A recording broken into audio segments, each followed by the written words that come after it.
I'm Miffy Rigby and this is Yes Chef, where I visit chefs around the country and learn all about their classic and signature dishes. Today I'm visiting Aussie chef icon Matt Moran in the Central Tablelands at his pub, the Rockley, and I'm going to learn how to make some lamb sausages.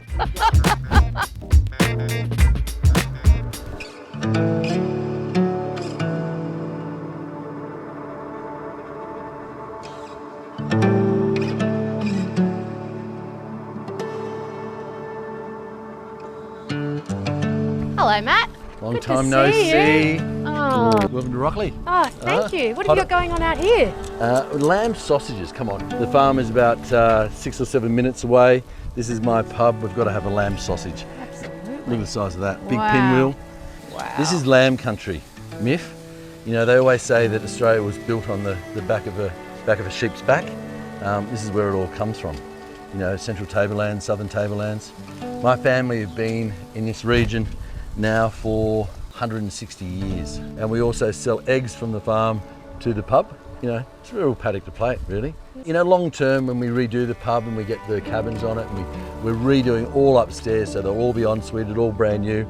I used to come past the pub and, you know, it used to be pretty quiet and you know, I just thought, you know, if it's the only business in town, right? The pub goes, what's left? And that's what it's all about, right? That's what you were telling me, is like, it's just like, this is the locals pub. It was kind of like, you know what, let's just do it for a community and have a bit of fun. You know, you can't lose that essence of a country pub. And is this Moran Family Lamb? Sure is. Wow. Got this recipe off a friend of mine and might have been the head butcher at Victor Churchill's for 10 years. Look at the juice coming out. Oh, fantastic. What's the secret here to making like a really lovely juicy snag? Look, you've got to have the high fat content in it, so it's about 10% fat. You know, use a cut that's got a little bit of fat in it, so this is all the shoulder. You know, make sure that they're rolled really well. And you know, you get a little bit of char, but not too hot, but it's also getting some beautiful colour. All right, I'm pretty excited to try this sausage. Yeah. Should I get it? Yeah, if you All right. would. Oh, wow. Bit of mash, gravy in the middle there. Thank you. 10% fat. We use the shoulder. The shoulder, working muscle, always got the most flavour, but still has a high fat content and good fat content. Fresh rosemary, some dried rosemary, onion powder, garlic powder, a little bit of honey, salt, pepper, a little bit of peppers. I'm going to dig in. It looks Yeah, too go good. for it. Orange snow peas, bloody good mash. Really good. Would it make I a can review? really taste that rosemary. Yeah, only mince it once. So, you know, I like a little bit of texture in it. People love a bit of mash and they love sausage, they love peas, and we need to get rid of those secondary cuts. And they're pretty easy to make. Are they though? Yeah, mate, do you want me to show you? Yes, please. Yes, chef. Mate, I'm going to show you how to make the best sausages. All right, great. All right, let's just finish this and go. Okay, perfect. Can't believe it. So, Miffy, I told you I was going to show you how to make sausages. Yes. We've got some lamb shoulder here. You can see it's got some nice fat on it. And what we're going to do is just mince that through our KitchenAid, and then we're going to add all the bits and pieces. We've got some intestine then. I'm going to show you a little trick that I've done. And now, if you can't get your hands on any shoulder, what would be a good sort of alternative? The leg is leaner, there's no question. Yeah. You're going to have to find some fat though.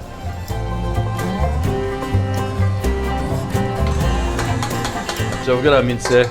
Yep. And what we're going to do is just really evenly grab some dried rosemary, a little bit of garlic powder, fresh rosemary, and we've got some salt here, a little bit of honey.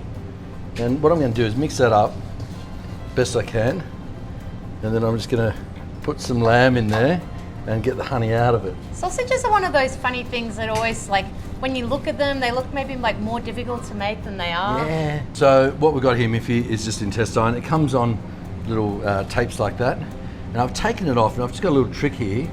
You leave it in water, you need it as wet as possible. I've just put a little bit of oil in it, and the reason being, it just goes onto the apparatus a lot easier. Ah.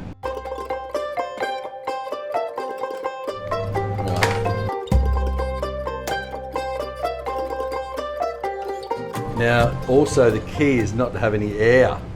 So it's going to go really slow. And when we start to see the sausage. You don't want the air in the skin, do you? No. All right. Where can you get intestines to make your sausage casings? Look, any good butcher would be able to get them for you. Then we'll do the pin once it comes down. You started your career as in a butcher, didn't you? I did. I started, my first job was in a butcher store. And the reason being is that we used to kill our own, so I had a little bit of knowledge about where an animal came from. All right, look at that, we're nearly at the end anyway. So lots of water on there, Miff. Yep. So it won't stick. You put a greaseproof under it, we might do that. And that's it, straight onto the barbecue. And there you have it, Moran Family Lamb sausage. Yep.